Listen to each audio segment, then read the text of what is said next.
안녕하십니까. 저는 여러분에게 예수 그리스도의 복음을 전파하고 있는 예수 제자교회 박종현 선교사입니다. 오늘도 계속해서 변질된 기독교의 잘못된 교리에 대해서 계속 말씀을 하면서 참된 회개에 대해서 한 번 더 말씀을 전하도록 하겠습니다. 오늘 본문 말씀은 마태복음 25장 34절부터 36절까지 말씀을 일단 읽고 계속해서 말씀을 전하도록 하겠습니다. 신약성경 마태복음 25장 34절부터 36절까지 말씀입니다. 자, 읽겠습니다. 그때 임금이 그 오른편에 있는 자들에게 이르시되 내 아버지께 복받을 자들이여 나와 창세로부터 너희를 위하여 예비된 나라를 상속받으라. 내가 줄일 때에 너희가 먹을 것을 주었고 목마를 때에 마시게 하였고 나그네 되었을 때에 영접하였고 헐벗을 때에 옷을 입혔고 병들었을 때에 돌보았고 옥에 갇혔을 때에 와서 보았느니라. 아멘. 기도하겠습니다. 거룩하신 주님, 우리가 참으로 무정하고 사랑이 없고 또한 미움과 증오와 시기와 질투와 모든 탐욕과 음란이 가득하는 삶에서 우리가 완전히 회개하여서 정말 주님의 사랑이 가득하고 긍휼하심이 가득하고 거룩함이 가득하고 이웃을 향한 겸손과 섬김이 가득한 우리 삶이 될 수 있도록 또한 이 말씀을 통하여 우리 가운데 역사하여 주시옵소서. 예수님 이름으로 기도했습니다. 아멘. 지난 시간에 계속해서 이 회개의 결단은 우리가 지금까지 사랑을 하지 않던 삶 또는 온전하지 않던 사랑, 인간적인 사랑, 거짓된 사랑을 하던 삶에서 이제 하나님 수준의 사랑을 하는 삶으로 돌이키는 것이 회개라는 것을 우리는 보았습니다. 그래서 우리가 사랑을 함으로 하나님을 알고 아직 성자를 사랑하지 않는 자는 아직도 어둠에 거하느냐라는 요한일서의 말씀을 통하여서 또한 계속해서 우리가 지금까지 제가 여러분들에게 전해드린 이 예수님의 이 복음에서 계속되는 말씀은 결국 우리가 하나님에 대해서 우리가 예수 그리스도 성령에 대해서 우리가 완전히 회개하고 돌이킬 뿐만 아니라 그것은 당연하게 눈에 보이는 사람을 사랑할 수 없다면 눈에 보이지 않는 하나님을 사랑할 수 없다라는 우리 사도 요한의 고백처럼 우리가 하나님을 사랑한다면 당연히 그 하나님의 자녀된 이 사람들을 동일하게 사랑해야 된다는 것이죠. 그 사랑의 그 정도는 우리가 지난 시간에도 계속 보았고 이 성경에서 계속 증거하는 바는 뭐예요? 내 자신을 희생해서 사랑하라는 거죠. 내 것에서 남는 거, 내가 해서 적당히 내 것도 즐기면서 거기서 남는 거에 남을 돕는 그런 삶이 아니라 내 시간과 내 육신과 내 모든 것을 바쳐서 다른 이들을 사랑하라는 거예요. 형제를 사랑하라는 거예요. 자매를 사랑하라는 거예요. 이웃을 사랑하라는 거죠. 원수까지 사랑하라는 거예요.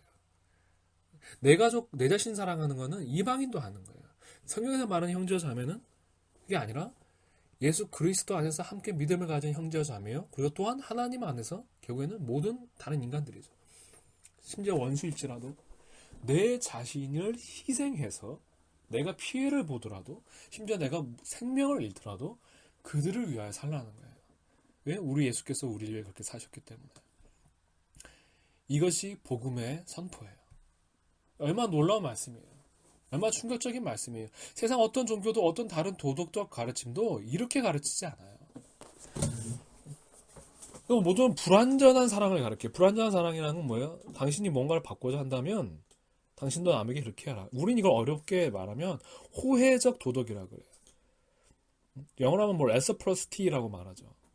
그건 뭐예요? 내가 남한테 받고자 하는 만큼 남에게 나도 행한다. 거래적으로 행하는 거예요. 계약적으로. 그러나 그것은 예수께서 말씀하시는 수준의 사랑이 아니라는 거예요. 예수께서 행하신 수준의 사랑이 아니라는 거예요. 불교처럼 남한테 자비를 베푸면 네 마음이 평안해진다. 결국에는 남을 위해서가 아니라 나의 평화를 위해서 다른 사람에게 자비를 베푸는 거죠. 그것도 결국은 이기적인 거예요. 예수님께서, 그 아버지께서 우리에게 보이신 그 사랑의 기준은 뭐예요? 마태복음에서 예수님이 뭐라고 말씀하셨어요? 너희 아버지께서 온전하시니까 너희도 완전하라 그랬어요. 그건 예수님이 그 아버지에 대해서 말씀하신 아버지의 성품이 뭐예요? 악인과 선인에게도 비를 내리시고 해를 비추신다 그랬어요.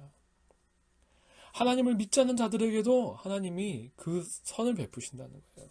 생명을 주시고 계시다는 거예요. 하나님을 저주하고 하나님을 조롱하고 거짓을 베풀고 하나님을 멸시한 자들에게도 하나님 오늘 지금도 해를 주시고 베푸신다는 거예요. 우리도 그와 같이 되라는 거죠. 예수님께서 우리에게 십자가를 죽으심은 우리에게 뭘 받을 것을 기대하시고 주신 것이 아니에요. 무조건적으로 주신 거예요. 그렇다면 우리도 그 주님을 우리 생명 다해서 주님을 사랑하는 것이 마땅하고 또한 다른 사람을 사랑하는 것이 당연하다는 거죠. 그래서 복음은 우리가 이 세상에서 찾을 수 있는 도덕과 이 세상에서 찾을 수 있는 종교 속에 거하는 수준의 그러한 수준의 사랑을 말하지 않아요. 주님의 사랑은 그걸 뛰어넘어서 정말 내 자신을 버리기까지 남을 사랑하는 그 사랑을 말하는 거예요. 예수님의 제자들은 그래서 목숨을 다하기까지 복음을 위해서 하셨고 우리 역시 그렇게 살라고 성경은 말씀하고 있는 거예요. 근데 이것은 결코 추상적인 삶이 아니라는 거예요. 이건 여러분이 아무리 저도 과거에 그랬고 또 지금도 얼마든지 그러한 시험에 빠지지만 기도는 그렇게 시컷하죠. 제가 다른 사람을 위해 생명 다해 사랑하게 해주세요. 기도하고 심지어 우리가 눈물을 흘리고 은혜를 받아요. 그런데 살면서 그렇게 살지 않는 거예요. 여러분, 하나님께서는 매 순간 우리의 삶을 테스트하고 믿음을 시험해 보시는 하나님이세요. 하나님은요, 우리를 테스트해 보시는 하나님이세요. 우리가 이렇게 믿고 결단을 내렸다면 하나님은 반드시 우리에게 그렇게 행할 것인지를 물어보시는 하나님이에요. 여러분이 만나는 직장 동료에서 여러분이 만나는 그 모든 관계 속에서 실현이 되어야 되는 거예요. 얼마나 많은 크리스찬들이 자신들이 고백하는 바와 삶이 다른지 몰라요. 그리고 그것이 지금 이 시대의 비극이죠. 우리가 막 찬양하면서 주님을 사랑합니다라고 하지만 정작 주님을 위해서 희생하지 않고 심지어 그래서 그렇기 때문에 당연히 우리가 다른 사람들과의 관계 속에서도 그들은 희생을 하지를 않는 거예요. 직장에서 크리스찬들이 정말 나보다 약자인 사람들에게 정말로 긍휼을 베푸는 것. 여러분 정말로 여러분의 높은 사람들보다 여러분의 힘이 없는 직장의 여러분의 후배들, 직장의 후임들, 또는 여러분이 거래 관계에 있어서 의뢰 관계가 되는 사람들에게 정말 사랑을 베풀고 있습니까? 그들의 실수를 용서하고 그들이 때로는 여러분이 피해를 입을지라도 여러분이 그 피해를 끌어안고 그들에게 여러분이 오히려 더 큰 사랑을 베풀고 있습니까? 가난한 자들을 돕고 있습니까? 조금씩 그냥 우리가 기부한다는 식으로 한 달에 10,000원 하고 있습니다, 20,000원 하고 있습니다, 이런 식이 아니라 정말 여러분이 취미 생활 것 것들을 하지 않고 내가 2개 살 수 있는 것을 1개 사고 그것으로 대신에 가난한 자들을 돕고 있습니까? 주님께서 말씀하시는 삶은 우리의 소유를 팔아 우리의 재산을 팔아 가난한 자를 도우라고 말씀하셨어요. 우리의 삶은 그렇게 행해져야 되는 거예요. 그래서 오늘 주님께서 마지막 심판에 받을 것을 말씀하고 있죠. 마지막 심판의 그 기준이 뭐예요? 정말 내가 줄일 때 너희가 먹을 것을 주었고 목마를 때 마시게 하였고 나그네 됐을 때 영접하였으며 헐벗을 때 옷을 입혔냐는 거예요. 이때 의인들이 묻죠. 우리가 언제 주님한테 그렇게 했습니까?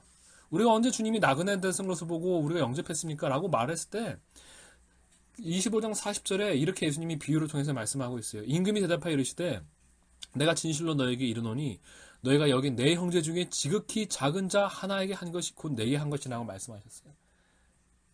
예수님은 우리가 어떻게 행했는가를 보신다는 거예요. 내가 지금 어떻게 살고 있는가를 보시는 것이지 내 마음이 어떤가, 내 마인드가, 내 생각이 어떤가를 보신다는 게 아니라는 거예요. 여러분, 주님은 우리에게 위선적인 그런 선행을 원하시는 게 아니에요. 우리가 400만 원 벌면서 거기서 40만 원 어떻게 남한테 주면서 난 선한 일을 행하고 있다, 이런 위선을 원하시는 것이 아니에요. 여러분, 구체적으로 더 말해보죠. 예를 들어서 여러분이 내 가족을 가진 사람이라면 여러분이 대한민국 땅에서 여러분이 최소한의 것만 누리는데 얼마가 필요해요? 전 잘 모르겠어요. 자세히 모르겠지만 여러분이 수입이 그것이 훨씬 뛰어넘고 있는데도 불구하고 여러분은 그 남은 것들을 그 가난한 자들에게 주지를 않는 거죠. 그리고 여러분은 그 미래를 위해서 그 부를 쌓는 거예요. 저축하거나 예금하거나 또는 심지어 여러분이 더 다른 집을 사고 또 다른 부동산에 투자하는 거죠. 여러분, 이게 죄예요. 야고보서에서 뭐라고 말씀하셨어요? 야고보서에서 부자들에게 말씀하시길 너희가 말씀에 부를 쌓는다라고 말씀하셨어요. 그것이 바로 자기 소유를 쌓는 거예요. 자기를 위해서. 이 예수님께서 이 누가복음에서도 경고한 삶이죠. 그 부자가 있는데 그 부자가 자기의 미래를 위해서 부를 쌓는단 말이에요.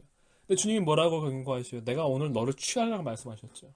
그래서 주님께서 다른 곳에서 뭐라고 말씀하셨어요? 너희 소유를 하늘에 쌓으라고 말씀하셨어요. 마태복음에서 너희 소유를 하늘에 쌓으라고 말씀하셨고, 누가복음에서는 너희 소유를 팔아 가난한 자들에게 나눠주어 썩지 아니할 너희 하늘의 창고에 쌓으라 그랬어요. 이것이 복음의 명령이에요. 여러분이 먹고 살 것들, 그 이상의 것들을 갖고 있습니까? 당연히 여러분이 가난한 자들에게 주셔야 돼요. 믿음의 형제 자매들에게 줘야 돼요. 그게 주님의 명령이에요. 그게 주님이 여러분들에게 여러분이 먹고 살 것 이상의 것을 여러분에게 준 이유예요. 그런데 현대 기독교는 이것을 말씀하고 있지를 전파하지 않는 거예요. 초대교회는 주님은 이 복음을 반드시 전파했어요. 초대교회 복음은 단순히 예수 믿으면 천국 간다 이게 아니라는 거예요. 예수 믿으면 구원된다라고 말씀할 수 있지만 그 구원은 무엇이에요? 변화된 삶을 말하는 것이고 그 변화된 삶의 핵심적인 것 중에 하나가 뭐예요? 바로 이 구제예요. 가난한 자를 돕는 거예요. 사랑하는 거예요. 사랑은 요한일서 3장 17절과 18절에서 말씀하는 것처럼 3장 17절에 말씀하는 게 뭐라고 말씀하고 있어요? 네가 재산이 있는데 가난한 형제가 쓸 것이 있는 것을 알고도 네가 도와줄 마음을 갖는다면 그것이 무엇이냐? 거짓이 아니냐라고 말씀하고 있어요. 그 때문에 우리가 말과 혈통만 사랑하지 말고 우리가 행함과 진실함으로 사랑하라고 말씀하고 있어요. 회개는 사랑하는 거예요. 근데 우리가 가난한 자를 돕지 않는다는 거라면 여러분이 무엇으로 마음을 느끼고 여러분이 무슨 눈물을 흘리건 사랑하지 않는 거예요. 여러분에게 여러분이 살 만큼 이상의 재산이 있습니까? 그걸 팔아 가난한 자들에게 주십시오. 이 대한민국에 있는 크리스찬들이 그와 같이만 행했어도 강남에 있는 크리스찬한 사람들이 그렇게만 행했어도 이 땅에는 가난한 자들이 없었을 거예요. 이 땅에는 지금 열 몇 시간씩 일하면서 노예처럼 살아가는 그런 사람들이 사라졌을 거예요. 자기는 주말들 다 누릴 수 있어요. 5일만 일하면 돼요. 그러면서도 자기들에게 분에 넘치는 재산들을 얻을 수 있어요. 그러면서 이렇게 스스로 정당화시키죠. 내가 학창 때 열심히 해서 돈 버는 이건 당연히 내가 받는 것이다.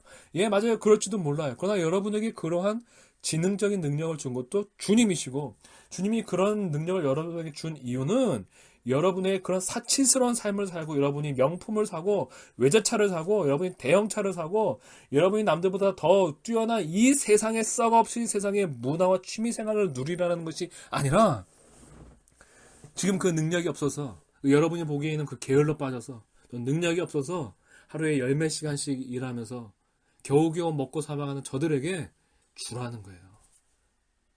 그들을 도우라는 거예요.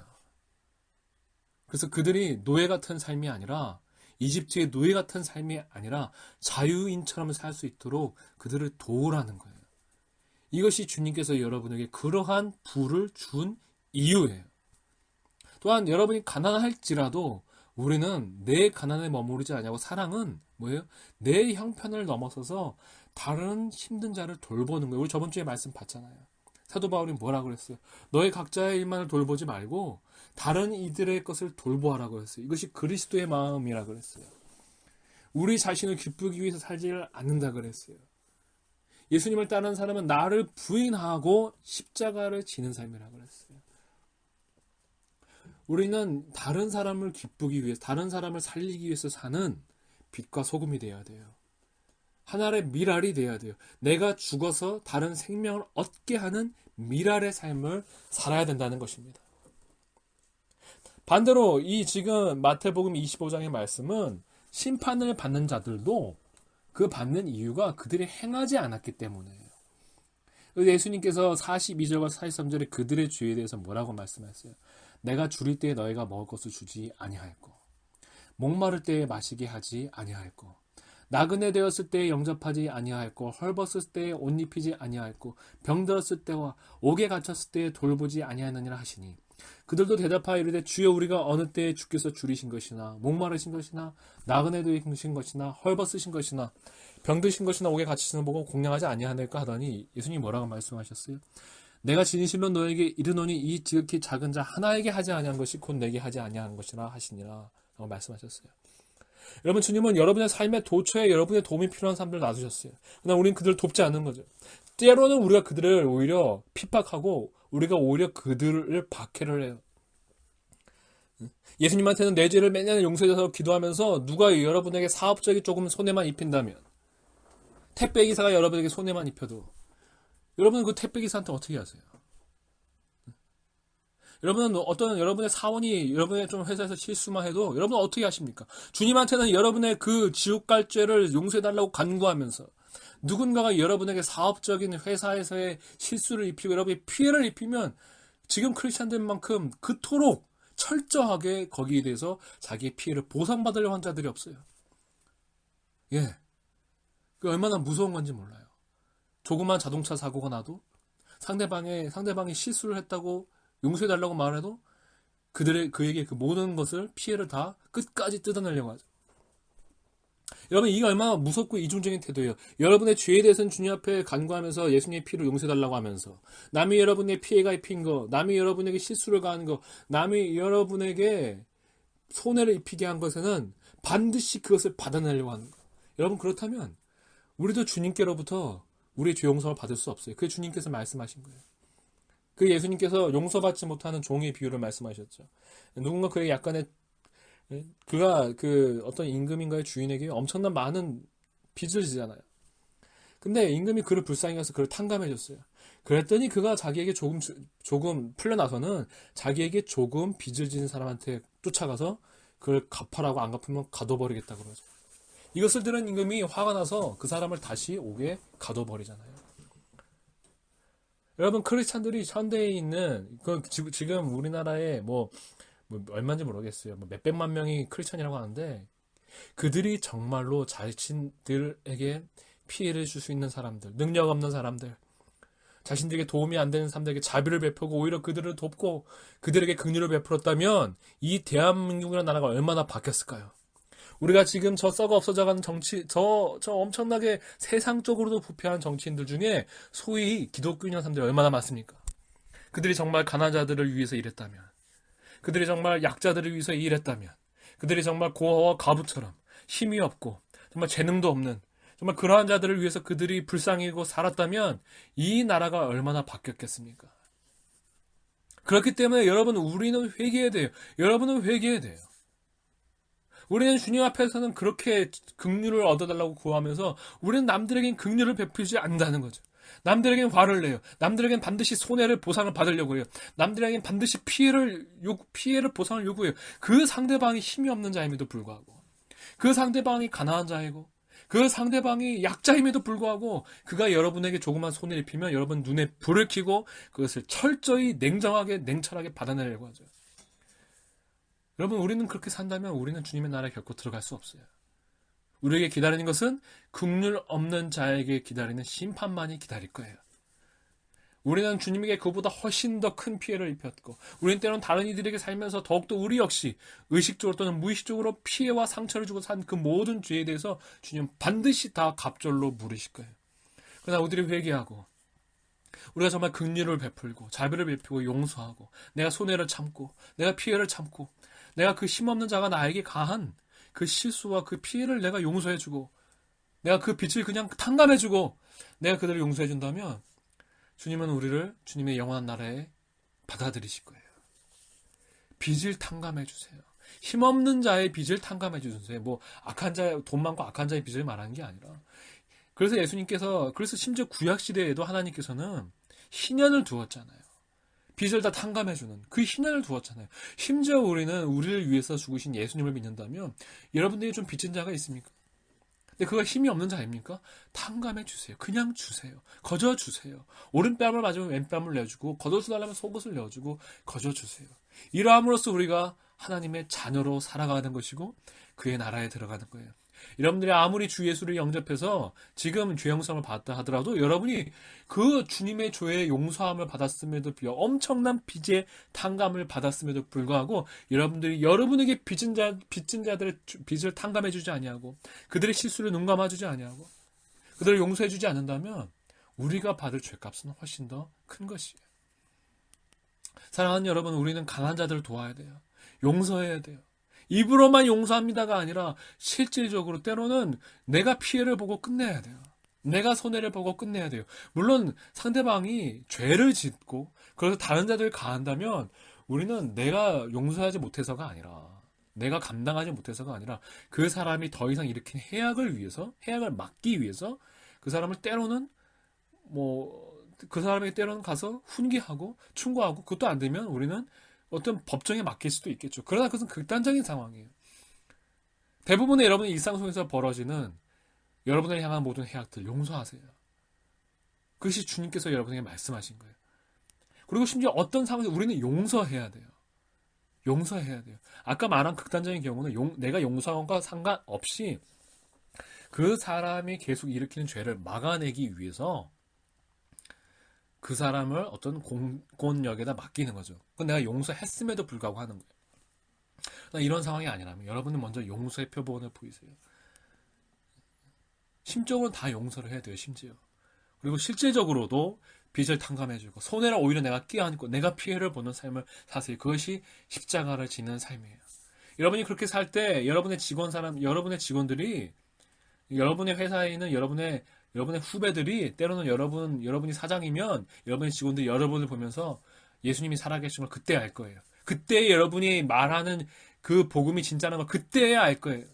여러분이 그렇게 살지 않는다면 도리어 여러분의 입술과 여러분의 삶이 부인되는 걸 보면서 도리어 여러분을 통해서 주님의 이름에 욕됨을 받고, 도리어 여러분을 통해서 천국문이 닫히고, 여러분 도리어 주님의 이름을 더럽히는 죄를 더 짓는 거예요.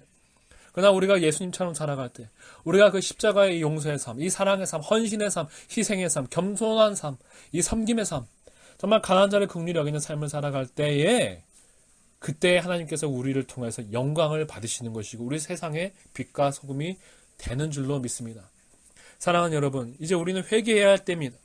우리는 명목상 크리스찬이라는 이름만을 가진 채 도리어 주님의 이름을 먹칠을 했던 삶을 이제 우리는 멈추고, 이제는 우리는 그 예수의 이름에 걸맞게 예수님처럼 살아가는 그 사랑과 헌신과 긍휼과 불쌍히 여기는 삶으로 우리는 돌이켜야 될 것입니다. 우리는 이 시간 회개하고 우리 안에 주님의 마음을 가득 채워주길 간절히 바랍니다.